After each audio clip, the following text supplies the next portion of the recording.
नमस्कार. महा-MTVमध्ये आपल्या सर्वांचं हार्दिक स्वागत आहे. मी चंद्रशेखर नेने, आंतरराष्ट्रीय घडामोडींचा अभ्यासक आणि माझ्याबरोबर सिद्धेश कांबळी व्हिडिओग्राफर आहेत. आंतरराष्ट्रीय घटना आणि आंतरराष्ट्रीय घडामोडी या भारताकरता महत्त्वाच्या आहेतच, परंतु भारतसुद्धा आता महासत्ता पदाला पोचलेला असल्यामुळे भारतातल्या घटनासुद्धा आंतरराष्ट्रीय गोष्टींकरता तितक्यात महत्त्वाच्या असतात. यास्तव आत्ता मला भारतात जी अभूतपूर्व घटना 4 मेला घडली ती म्हणजे निवडणुकांचे निकाल, त्याच्याबद्दल थोडंसं बोलायचं आहे. आपल्याला माहिती आहे की आपण सगळे 15 ऑगस्टला आपला स्वातंत्र्य दिन साजरा करतो. 15 ऑगस्टला ब्रिटिशांकडनं आपल्याला स्वातंत्र्य मिळालं. परंतु आपल्या इथे जो एक प्रांत आहे पश्चिम बंगाल, त्या लोकांना स्वातंत्र्य मिळालंच नाही. ब्रिटिशांचं लोकं गेली, त्याच्यानंतर काँग्रेसचं राज्य काही वेळ आलं, ते म्हणजे काळे ब्रिटिशच होते आपल्याला माहिती आहे. त्याच्यानंतर तिथे डाव्या पक्षांची सत्ता अबाधित 30 एक वर्ष तरी राहिली. तीही सुद्धा दमनकारी सत्ता होती. अतिशय तिथे अत्याचार होत होते. त्यांना उखडून फेकलं ते ममतानी तृणमूल काँग्रेस नावाचा पक्ष जेव्हा स्थापन केला तेव्हा लोकांना अशी आशा होती की काहीतरी लोकांशी जोडलेल्या गोष्टी. तृणमूलचा अर्थ गवत, तृण म्हणजे गवत, त्यामुळे जमिनीशी जोडलेला पक्ष असा. पण हे तर जमीन उखडायलाच निघालेला पक्ष आहे. यांची जमीन म्हणजे फक्त मुस्लिम मतदार हीच होती, आणि ते सुद्धा मुस्लिम मतदार भारतातलेच नाही तर बांगलादेशातनं आणलेले उधारीचे आणि बोगस मतदार ही यांची जमीन होती. आणि ती जमीन उखडल्याशिवाय यांना उखडून टाकणं शक्य नव्हतं. आत्ता 2021 सालच्या निवडणुकीमध्ये भाजपने जरी 77 जागा, 3 वरनं 77 जागांवरती घेतली तरी ती पुरेशी नव्हती. आणि त्याचं एकमेव कारण होतं की ममता दीदी आणि तिचा जो तृणमूल काँग्रेस TMC पक्ष होता, त्या पक्षाची सगळी शक्ती हे बोगस मतदार होते. त्यांनी अत्यंत गुंडांचं राज्य करून बंगाली हिंदूंना दाबात ठेवलं होतं. त्यांना इकडे तिकडे जाऊ द्यायचं नाही. बंगालमध्ये कितीतरी हिंदू विरोधी निर्णय या ममताबाईंनी घेतलेले आहेत. हिला ममता बानोच म्हणणं योग्य आहे, कारण ती हिंदू नाहीच आहे. नावाला ती बॅनर्जी नाव लावते, पण तिच्यात हिंदू रक्ताचा माझ्या मते अंशसुद्धा नाही आहे. तर या बाईंनी बंगालची दुर्गापूजा हा बंगालचा मानाचा सण असतो. दुर्गापूजेचे जे विसर्जनाचे मिरवणुका असतात त्या मोहरमशी त्याचा क्लॅश होतो म्हणून बदलायला लावल्या होत्या. कोण मोहरम, हे कोण मुस्लिम, कधीतरी बाहेरनं आलेले आक्रमक लोक आहेत, यांना प्राथमिकता द्यायची का हिंदूंना प्राथमिकता द्यायची? आणि सगळीकडे तिने हात उद्योग लावला होता. तिने गुंड सगळे आणून पोचले होते. महिलांवरच्या अत्याचाराला तर तोडच नव्हती. काय त्यांनी केलं होतं? संदेशखालीचं आपल्याला सगळ्यांना माहिती आहे. RG कार रुग्णालयातली डॉक्टर या ज्या होत्या अभया देवनाथ, त्यांचा बलात्कार करून त्यांचा खून केला. आणि त्यावर ही बाई काय म्हणली की हा अपघात आहे. ही बाई ही ममता दीदी नाही आहे, ही ममता डायन आहे. हिंदीमध्ये डायन म्हणजे चेटकीण. ही ममता चेटकीण बाईच आहे आणि हिचा उच्छेद होणं अतिशय आवश्यक होतं. तर त्याकरता यावेळेला जी भाजपनी रणनीती अवतरली किंवा मध्यवर्ती सरकारने जे केलं, SIR केलं आणि हे सगळे बोगस मतदार हाकलून लावले. काहीतरी 92 लाख बोगस मतदार हाकलून लावलेले होते. आणि तेवढं पुरेसं नव्हतं. बोगस मतदार हाकलून लावले, त्याच्यावर ममताने कावकाव केलीच, प्रश्नच नाही, ती करणारच. परंतु लोकांना धीर आला पाहिजे, हिंदू लोकांना, की मतं मी दिली तर माझ्यावरती काही अत्याचार होणार नाही. सगळं पोलीस दल या ममताने स्वतःच्या दावणीला बांधलेलं होतं. पोलीस हिंदूंच्या तक्रारीच घेत नसत, मुसलमानांच्या तक्रारी घेऊन हिंदूंवरतीच आणखीन जोर करायचा, हे बंगालमध्ये चाललं होतं. त्यामुळे हिंदू बंगाली जे होते त्यांना स्वातंत्र्य दिन 4 मे 2026 हाच आहे. त्या दिवशी हिंदू बंगाली या भयातनं मुक्त झाले. पंतप्रधान नरेंद्र मोदींनी भाजपच्या विजयाची जेव्हा घोषणा केली तेव्हा सांगितलं की भयमुक्त बंगाल झालेला आहे. भयमुक्त बंगाल झाला आणि याच्यापुढे तो भयमुक्तच राहील, याकरता भाजपाचं शासन प्रयत्नशील असेल. त्यांनी काय केलं? सगळ्यात पहिली गोष्ट म्हणजे ममताच्या पोलिसांवर काहीच ठेवलं नाही. त्यांनी 2.5 ते 3.25 लाख पोलीस फोर्स BSF आणि सैन्य या सगळ्यांना कामाला लावलं आणि या सगळ्यांना सांगितलं की ममताच्या हातात काहीही ठेवायचं नाही. निवडणुकांचं सगळं जे मॅनेजमेंट आहे, निवडणूक आयोगाने त्यांना खूप मदत केली, कारण निवडणूक आयोगालाही लक्षात आलं होतं की इथली निवडणूक ही निष्पक्ष निवडणूक होतच नाही आहे. हिंदूंना धमकावलं जातं, बोगस मतदार येतात. नुसते बांगलादेशातले बोगस नाही, मेलेले सुद्धा लोक मतदार म्हणून यायचे आणि तिथे जे बूथ एजंट असायचे बिचारे घाबरून, हिंदू बूथ एजंट असले त्यांना घाबरवायचं, ज्यांचेच चोर बूथ एजंट होते त्या सगळ्यांना चाप लावला गेला. त्यामुळे निवडणुका निष्पक्ष वातावरणात झाल्या आणि 92% आणि 93% लोकांनी मतं दिली. ही मतं दिली, हा उत्साहाचा परिपाक होता. त्यांना लक्षात आलं होतं अभी नहीं तो कभी नहीं. या निवडणुकीचा खरा शिल्पकार कोणी माहिती आहे का? मोहम्मद युनिस नावाचा नोबेलधारक जो आहे जेता, ज्यांनी बांगलादेशामध्ये सत्ता ताब्यात घेतली होती आणि बांगलादेशातल्या बंगाली हिंदूंवरती प्रचंड अत्याचार बंगाली मुस्लिमांनी केले. त्या हिंदूंचे नातेवाईक जे बंगालमध्ये होते त्यांना लक्षात आलं की या ममताबाईला जर परत आणलं तर आपलीही गत बांगलादेशातल्या हिंदूंसारखीच होणार आहे, कारण तेच हरामखोर सगळे नालायक इथे आलेले आहेत आणि त्यांच्यावरती, आणि नुसते ते आलेले नव्हते, ममताबाईंनी भाषणात सांगितलेलं आहे की मला जर तुम्ही मतं दिली नाहीत तर एक समाज आहे जो तुम्हाला 2 मिनिटात संपेल. हा समाज कोण हे सांगायची वेगळी गरज नव्हती.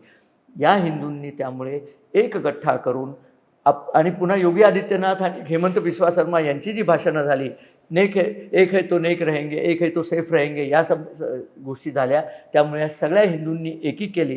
हे 92% मतदान जे झालं, 93% मतदान जे झालं, हे द्वेषाचं मतदान होतं आणि त्या मतदानाला अनुसरून ममताबाईचा पूर्ण उच्चाटन झालेलं आहे. ती स्वतः 2 ठिकाणी पडली आहे, पण गिरे टू बी टांग उपर ही सवय जात नाही. त्यामुळे आता ती म्हणली मी राजीनामा देणार नाही. खरं म्हणजे अशा माणसांना आपण शाळेमध्ये एक खेळ खेळायचो, आठवतंय? आमच्या इंदूरकडे त्याला टांगाटोळी म्हणायचे.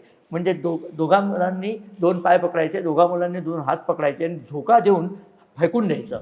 बिहारचा जेव्हा शपथविधी झाला होता पाटण्याला, तेव्हाच मोदी म्हणले होते की याच्या पुढचं जे लिबरेशन आहे, याच्या पुढची जी मोहीम आहे ती बंगालची आहे.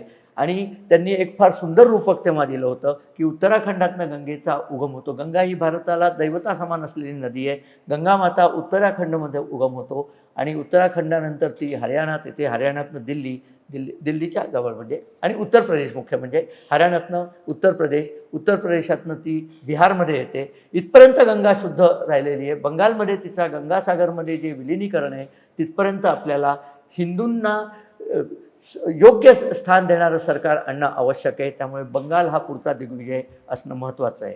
आणि बंगाल हा भाजपच्या आधीची जी मातृसंस्था होती म्हणजे राष्ट्रीय स्वयंसेवक संघ 1 आणि जनसंघ हा जो राजकीय पक्ष होता त्याचे पहिले अध्यक्ष होते श्यामाप्रसाद मुखर्जी. आमची एक घोषणा होती, या श्यामाप्रसाद मुखर्जींचा खून गुलाबी चाचाने काश्मीरात करवला तेव्हा घोषणा काय होती? जहाँ हुए बलिदान मुखर्जी वो कश्मीर हमारा है, जहाँ हुए पैदा मुखर्जी वो बंगाल हमारा है. आणि मुखर्जींच्या आत्म्याला संतोष लाभला असेल की बंगालमध्ये भाजपने दणदणीतपणे शासन आपल्याला आणलेलं आहे. 203 आमदार भाजपने निवडून दिले. त्या आमदारांमध्ये अभयाची आई रत्ना देवनाथ यासुद्धा आमदार झालेल्या आहेत. अभयाला बलात्कार करून खून करणाऱ्या अभयाला श्रद्धांजली जी आहे ती या निवडणुकीत मिळालेली आहे असं मी मानतो. आणि या बाईची नीच पार्टी हिचं पूर्ण निर्दालन होणं अतिशय आवश्यक आहे. हे जे बाहेरचे पोलीस आणले होते त्या पोलिसांनी कायदा सुव्यवस्था ठेवली होती. आणि आता तर असं ऐकलं की त्याला उत्तर प्रदेशचे सिंघम म्हणण्यात यायचं, ते अजय पाल, त्यांना DIG अजय पाल प्रयागराजचे होते, त्यांना बंगालमध्ये मुद्दाम आणण्यात आलं होतं. आता घोषणा अशी आहे की त्यांना अजून 2-3 वर्ष बंगालमध्येच ठेवायचे. म्हणजे TMCचं कंबर न मोडेपर्यंत आता हे थांबायचं नाही. अजून तिला काहीतरी 73 सीट मिळाल्या आहेत, त्या 73 ठिकाणी त्यांचं कंबर न मोडलं पाहिजे. त्यांचं जे नबाना म्हणून जे त्यांचे हेडक्वार्टर होतं TMCचं, ममताची स्ट्रॅटेजी काय होती की राज्य आल्यानंतर आपण जाऊन तिथे पुन्हा सगळं स्थापन करायचं, पण राज्य जर गेलं तर तिथले सगळे पुरावे नष्ट करायचे. तिथे फाईलमध्ये सगळे यांच्या अत्याचाराचे पुरावे आहेत. किती हिंदूंवर बलात्कार केला, किती हिंदूंची प्रॉपर्टी काढून घेतली, किती हिंदूंना हाकलून लावलं, मुर्शिदाबादमध्ये बाबरी मशीद बांधायला कशी मदत केली, ते सगळे पुरावे ज्या फाईलीमध्ये होते त्या फाईली जाळून टाकायला TMCचे गुंड निघाले होते. पण पंतप्रधान नरेंद्र मोदी, अमित शहा, अजित डोवाल हे अत्यंत सावध नेते होते. त्यांनी निवडणुकाची काउंटिंग चालू असताना नवांना ते जे बिल्डिंग आहे त्या बिल्डिंगला CRPFचा वेढा घातला आणि सगळ्या TMCच्या गुंडांना वचक दिला की इथे आलात तर तगडी मोडून टाकू. आणि त्यामुळे ती सगळ्या फायली वाचल्या आणि संध्याकाळी निकाल लागले, यांचं राज्य येणार नक्की झालं. संध्याकाळी दिल्लीहून 200 ऑफिसर्सची टीम कलकत्त्याला आली. 200 ऑफिसर हॉटेलात पण गेले नाही, सूटकेस घेऊन त्यांना आता नवाना गृहामध्ये बिल्डिंगमध्ये पाठवण्यात आलं आहे. सगळ्या फाईलचं आता अनालिसिस चालू आहे आणि दोषी जे आहेत त्यातले अर्धे दोषी तर बांगलादेशात पळूनच गेलेत, कारण ते डुकरं तिथनंच आली होती. ती डुकरं पुन्हा बांगलादेशात जाणार. बरं, गंमत ऐकली की नाही, बांगलादेशमध्ये सुद्धा एक NCP आहे बरं का. अशा तऱ्हेच्या पार्टी सगळ्याकडे असतात. त्यांचं नाव NCP असलं तरी ते नॅशनलिस्ट सिटिझन्स पार्टी म्हणून म्हणतात, राष्ट्रीय नागरिक पार्टी. तर त्या राष्ट्रीय नागरिक पक्षाचा सेक्रेटरी जो आहे अख्तर हुसेन, त्यांनी बांगलादेशाच्या संसदेमध्ये हे विधान केलं की भाजप येणार हे जेव्हा एक्झिट पोलमध्ये 1 मेला कळलं तेव्हा त्याचं विधान आहे, अहो भाजप आली तर तिकडचे जे सगळे आहेत आमचे भाईबंद गेलेले ते सगळे इथे येतील, कारण ते त्यांना हाकलून देतील, म्हणजे आम्हाला शरणार्थ्यांचा प्रॉब्लेम होईल. त्या भाईबंधांचं नाव त्यांनी काय घेतलं माहिती आहे का? कंगलू. त्यालाही माहिती आहे हे भिकारडे आपले असले तरी ते बंगलू नाही आहेत, ते कंगलू आहेत, कंगाल नालायक हरामखोर लोक आहेत. ते आपल्या इथे येऊन आपले अन्न खातील, त्यामुळे त्यांना आता भीती वाटायला लागली आहे. ममताचं आणखीन एक स्टेटमेंट होतं की सगळ्या लोकांनी माझ्यावर हल्ला केला आणि मला लाथ मारली. जे आत्तापर्यंतची कृत्य पाहिल्यानंतर लक्षात येतं ही बाई सन्माननीय वागण्याच्या पलीकडची आहे आणि हिची पार्टी, तो अभिषेक वगैरे हे सगळे लवकरात लवकर पळून जाणार आहेत. त्यामुळे त्यांच्या घराभोवती वेढा घालायचा. हिचे जे मंत्री होते ज्यांच्याकडे कोट्यावधीची माया सापडली होती त्या सगळ्यांना पकडायचं आणि फास्ट ट्रॅकमध्ये यांना काढून यांचा संपूर्ण नायनाट करायचा. त्यांचे TMCचे जे गुंड आहेत ते आता भाजपकडे यायला बघतायत, त्यांना भाजपमध्ये येऊ द्यायचं नाही, त्यांचा नायनाटच झाला पाहिजे. लेफ्टचे गुंड होते ते TMCत आले आणि TMCचे गुंड भाजपमध्ये आले तर बंगाली लोकांचे हाल संपणार नाहीत. घुसखोर लोकांना हाकलून द्यायचं, मागेही मी सांगितलं होतं. हे असं केल्याशिवाय गत्यंतर नाही आहे आणि आता ते आसाममधनं सुद्धा येऊ शकत नाही, कारण हेमंत बिस्वा शर्माचं कठोर सरकार तिथे आहे. ओडिशातनं ते येऊ शकत नाहीत. त्यामुळे ते सगळीकडे नाकेबंदी झालेली आहे. पंतप्रधानांनी फार सुंदर रूपक वापरलं की अंग वंग आणि 3 जे भूमी होत्या, अंग वंग आणि ओडिसाची भूमी जी होती कलिंग, या तिन्हीवरती आता भाजपचं सरकार आलेलं आहे. त्यामुळे पूर्व भारत सुरक्षित होत चाललेला आहे. या सुरक्षित भारताकरता आपण त्या सुरक्षित भारतातल्या हिंदू मतदारांचा अभिनंदन करूया. असं जवळजवळ दिसतंय की सगळ्या हिंदूंनी एकदाच भाजपला मतं दिली, सगळ्या मुस्लिमांनी ममताला मतं दिली. तुम्हाला गंमत सांगू का? काँग्रेसचे फक्त 2 निवडून आले, 2, आणि दोघंही मुस्लिम आहेत. आसाममध्ये काँग्रेसचे काहीतरी 19 लोक निवडून आले, त्यातले 18 मुस्लिम आहेत. काँग्रेस ही मुस्लिम लीग पक्ष झालेला आहे. त्यांचा तो पळून गेलेला जो आहे सध्या विरोधी पक्ष नेता, तो काहीतरी घरं लोकायला बसलेलाच आहे. वाईट असं वाटतं की इथला जो शिवसेना उभाटा पक्ष आहे तोही ममताची तळी उचलतोय आणि ते संजय राऊत येण्यासारखं काहीतरी ते 92 लाख मतदार काढले म्हणजे ममता हरणारच होती वगैरे बडबडतात. हे 92 लाख मतदार जर 21मध्ये काढले असते तर 21मध्येच ममताचं विसर्जन झालं असतं. दुर्दैवाने तेव्हा भाजपने हे केलं नाही, आता केलं, त्याचा परिणाम आपल्याला दिसतोय. आता याचे परिणाम उत्तर प्रदेशच्या निवडणुकीवरती सुद्धा होणार आहेत. त्यामुळे अखिलेशसुद्धा घाबरलेला आहे. इंडिया आघाडी तर कोसळलेलीच आहे. ममता किंचाळते इंडिया आघाडीच्या नावाने की या तुम्ही मला मदत करा, ती आता मदतीच्या पलीकडे गेलेली आहे. हा भगवा रथ अश्वमेध भारतभर पसरणार आहे हे नक्की आहे. त्याचं एक छोटंसं चिन्ह म्हणजे तामिळनाडूमध्ये सुद्धा द्रमुक आणि अण्णा द्रमुक दोघांचाही पराभव करून विजय नावाचा एक अत्यंत नवीन सिनेस्टार नेता राज्यावरती येतो आहे. काहीतरी भारतात विशेष गोष्टी घडत आहेत, त्याबद्दल भारतीय मतदारांचं अभिनंदन आणि धन्यवाद. असो, हा व्हिडिओ मी इथे थांबवतो. याच्यावरती पुन्हा आणखीन बरंचसं बोलण्यासारखं आहे, ते पुढे आपण बोलणारच आहोत. आत्ता आपल्याला हा व्हिडिओ आवडला तर आपण मित्रपरिवाराबरोबर शेअर करा, आमच्या चॅनलला सबस्क्राईब करा आणि आपल्या कमेंट्स येऊ देत. व्हिडिओ आपल्याला कसा वाटला जरूर कळवा.